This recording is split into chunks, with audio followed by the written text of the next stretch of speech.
Welcome back into Talking Fitchburg, continuing our discussion here with the top 10 consumer complaints from 2024 from our friends at the Department of A-Trade Consumer Protection. Identity theft at number 4, not surprising here that it's in the top 5 if you ask me, at 618 complaints. Identity theft, it comes in so many different forms and different things. Does it surprise you that there's not more? Yes, I would say yes, but that's probably an awareness thing because you don't always know you've been impacted by identity theft until it's going to cause you trouble because you want to go get a loan and now you see the impact. But most, what might surprise you is this moved from the 5 slot to the 4 slot this year from past years, and with an increase of 150 complaints. So it was even lower the previous year, and it's an awareness issue. But most of the category is about online account takeovers. Most compromised Facebook accounts made up that type of complaint. So social media profiles, when they are compromised, is a form of identity theft. And if a scammer gets a hold of that, they have compromised your account, that can just have long-term significant implications and consequences. I mean, imagine that now this scammer has taken over your account. They have access to your personal finances, maybe your personally identifiable information, depending upon how you have things hooked up, auto logins with other apps and things. Maybe you have an online business on the side or as your primary source of income. They have access to that. And just think, whatever scam they're doing, they now have all your friends and family to contact and snowball this thing to all of them as well. So it's really important that consumers pay attention to suspicious activity with their online accounts and act. And that might mean I've lost control of it. I need to get a hold of the platform that it's on, in this case with these consumers, Facebook. Maybe I need Consumer Protection's help in doing that and being paid attention to. But I need to notify my friends and family. I also need to think about, is my password different from my other online accounts? Because I need to get into those and save them and change it. So if you just see activity but it hasn't been taken over, get in there and change that password, cut off that access too, and have those different passwords for different accounts. Just, I can't say that enough. It's so hard because it again, on the surface you're like, should be, take these few steps and hopefully protect yourself. But the ability now and the way some scams work and the way these things work, it's really hard to trust anybody. We were just talking about this at a senior center event that's coming up and saying, how do you trust anybody or trust things, when you have to wade through all of this? Is this legit? Is it not? And I said, well, the one thing that I think you guys have always said is stop, think, act. And I mean, you got to almost think twice on everything. Or you're just like me. You're just like, nope, it's not real. And even if it is, you're like, well, they're going to have to find another way to contact me or do something or whatever. I know that's getting off the... But even with all the social media accounts, too, and just doubling back on that and trying to make sure that you are doing the simple things, it does go a long way, as you mentioned. It really does. I mean, log out of your other accounts. Don't let one log you into all of them. Keep things divided. It might mean an extra step, but it could save you a lot in the end. Absolutely. Home improvement number 3, our next big asset to protect is the home, and there's just a lot of things here. I do remember this from last year as well, and there's so many different aspects on home improvement or building a house or whatever. Where do you see the most complaints? Is it new houses? Is it trying to find that person? Because it's still hard to even find a builder these days to do something. Right. Well, the good news, this complaint count went down, but it's in the same slot, but we're 664 complaints. And we're only about home improvement. New home construction is an entirely different category, regulation, law. It's not where consumer protection comes into play because it's contract law. But home improvement can be anything from having someone come in and help fix your steps, to building you a deck, to putting on a roof, to siding, windows, interior redesign of your home. That's all home improvement. Even tree trimming could be in this category. And we see a lot of different things. It's those delays in performance could be something, a failure to provide services. Failure to provide services is contracted for too, and maybe you're not getting the materials that should have been in the contract. They're substituting things. That can be part of it. Honoring warranties certainly has come into play, and misrepresentations. And then my favorite, I think it is my favorite consumer protection, is your right to receive a lien waiver when making a payment. And there's a requirement to disclose that, so not every consumer is being informed of that according to their complaints. And whether it's disclosed to you or not as a consumer, you have the right to demand it and receive it. So just make that your policy when you get involved in a contract. I want my lien waivers, and then when you make payment, don't forget, give me my lien waiver. And is there a place on DATCP's website where they can learn more about that? Yeah. And so you know your rights before you do have somebody come in and do home improvement work, or really any work? Yeah, absolutely. You can go to our website at datcp.wi.gov. In our publication and fact sheet section, you'll be able to look up home improvement, and we'll have a fact sheet that lays out, here's what's required in a contract. So that way you can just take that list and compare it to one and be like, oh, I don't see that in here. And you can ask the contractor about it. And it will inform you of your right to lien waivers and why those are important. You make that payment, something happens with the contractor and he didn't make the payment to the supplier.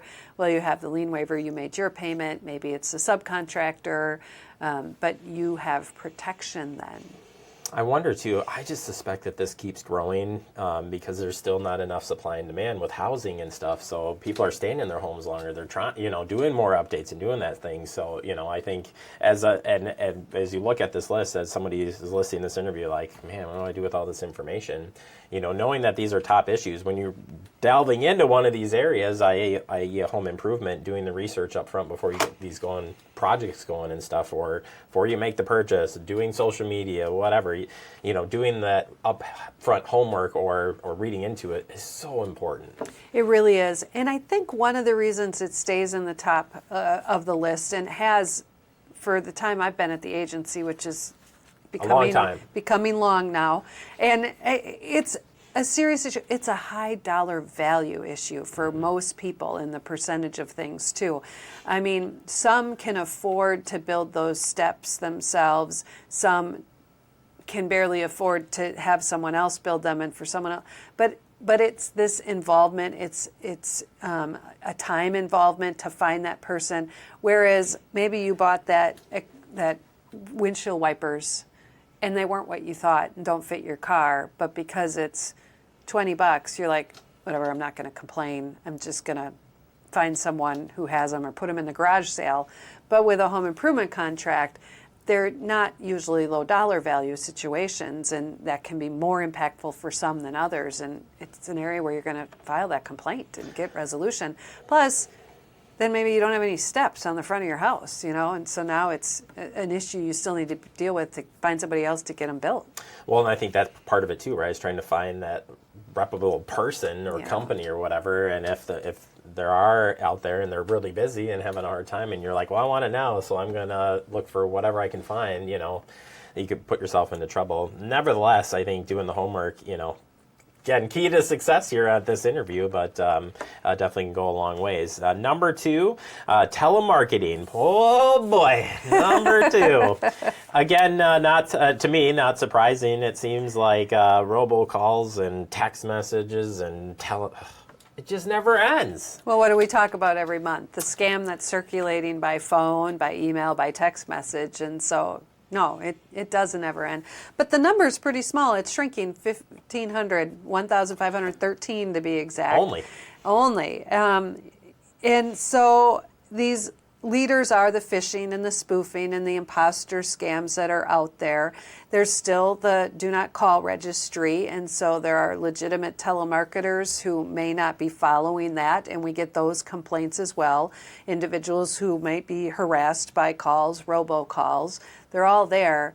The number could be less for a number of different reasons. Maybe people are just tired and not filing complaints. Still need them to do that so we know what scams are circulating and help with that prevention side to be talking about the issues.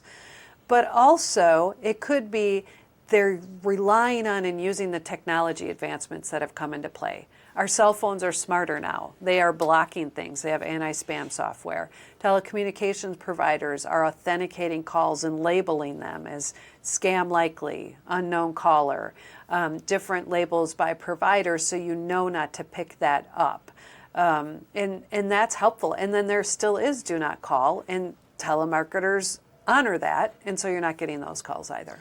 I wonder too. As the technology gets better, we've talked about it many times with your staff on that they're still getting through. So regardless of there are better protections each and every day, and it's great to see the numbers go down. Doesn't mean you can let your guard down. No.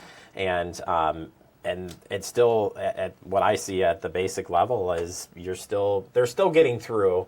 There's still lots of money being lost, and it's just about timing. It's all about timing. And I think if there was a take home from there, do you feel the same way? Does it seem like these telemarketing, just as random as it is, it's about the specific times of year and the specifics, whether it's tax time, whether it's presidential, whether it's XYZ. Does that still seem to be effective? Yeah, they follow the seasons and they follow the headlines. And so we saw a ton of survey calls and text messages around election time, changes in regulation.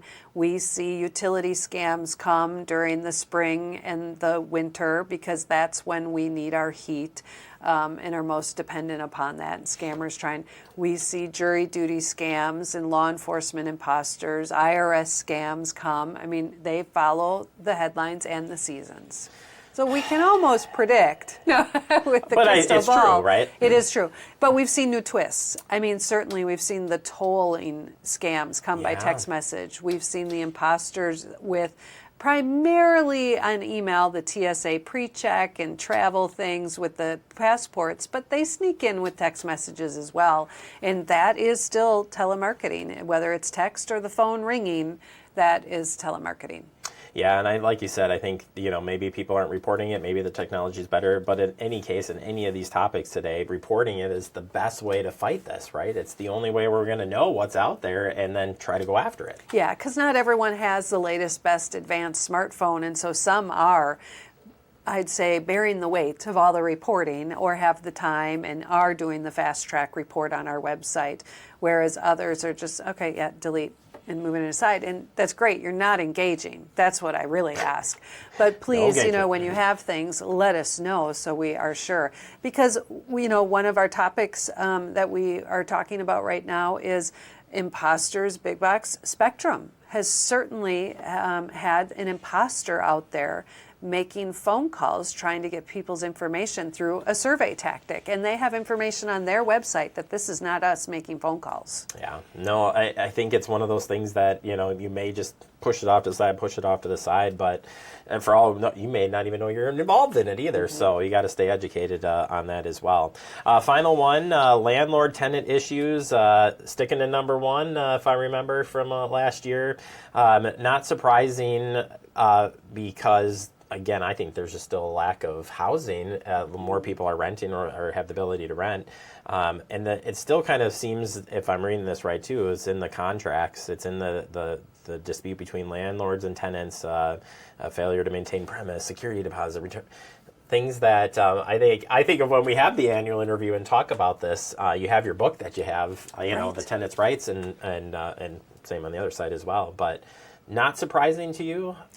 Not surprising. We saw this one coming. When you have 2,525 complaints coming in the door in a year, you understand that it's the leading subject that you're dealing with because the employees mediating these complaints, they're doing them every day. Yeah. Multiple are. And one of it's the demand, but there are just so many people renting as opposed to maybe owning a home type situation. And some of that is a choice and some of that is availability. Yeah. And because of convenience. But with that comes this relationship, and it's a contractual relationship. Both parties have rights. Both parties have responsibilities, obligations, whatever you want to call them. But one needs to pay the rent. The other one needs to maintain the property. One needs to, maybe shovel the sidewalks, and the other one needs to say, I'm going to enter the property now and give you notice about that. And you hit those issues on the head. And it's a sensitive area because it's where you have your family, or it's where you de-stress and rejuvenate for the next day, and you want that space to be your own, but yet somebody else owns it and it's their investment, so they want to make sure it's being taken care of. So not to open up a whole new interview just on landlord-tenant issues, but if you're entering into an agreement, we kind of talked about this earlier, but as you walk into an agreement of any sort and trying to understand, you can work together with the landlord and walk through and point things out, or kind of, but what would be a good place to get those key questions so you know exactly what to ask? And you already know, and she's I love smiling. it. Thank you. She knows where I'm going with this. Teed up our resources perfectly. Thank you. It's like I knew this We existed. do have a landlord-tenant guide, is what it's called. It's about a 14-page document that goes through the regulations in plain language so everyone can understand them. Go to our website to grab that material, datcp.wi.gov. We also have a short version, landlord-tenant rights and responsibilities. That's kind of the quick checklist if you're out touring things and trying to make those choices, or it's time to exit a property. Absolutely. Finally, as we wrap this up, Michelle, and I really appreciate the time on this. It's been eye-opening as usual. But how do you guys feel overall that you're able to return over $23 million? It's pretty cool stuff, right? Yeah, it was a big number last year because we had a number of cases settle, investigations, and that drives the number being so large. About $2 million plus was returned just in complaint mediation side of things, but then the rest is a resolution of different investigations and things. And we feel real good about the impact for consumers that we're having, and we're trying to make sure we're keeping watch on the things that are impacting them on a daily basis, and know that we don't just pay attention to the top 10. We definitely categorize out what's the next 5. Where do we need to be sure our resources are? What are the new things that have popped up? What are codes we need to be tracking in the future because they're new? Cryptocurrency, artificial intelligence. A couple years ago, those started getting recorded as issues because they're new things. We try to make that list of stuff more like current events. So what is circulating? What are the calls we're getting on the hotline right now? What are the seasonal issues we anticipate will pop so we can be in front of them? And then we toss in, a category here and there. We'll talk landlord-tenant home improvement during those rental seasons, those contractor seasons, to remind everybody of those rights and responsibilities and regulations that are in place, so we all have the tools we need to maybe have a successful relationship. Timing is everything. Yeah. I think you've said that in this interview. So, Michelle, thank you so much. It's Thank so much you. fun to pick your brain on this, and thank you to your team and staff for everything you're doing out there and keeping us safe one day at a time. One day at a time, and thank you for covering this and making sure that consumers have that information. Glad to help every minute, because it's hard. Yeah. It's not easy We're stuff. in it together. That's exactly right. We're in it together. All right. Thank you so much. Thanks.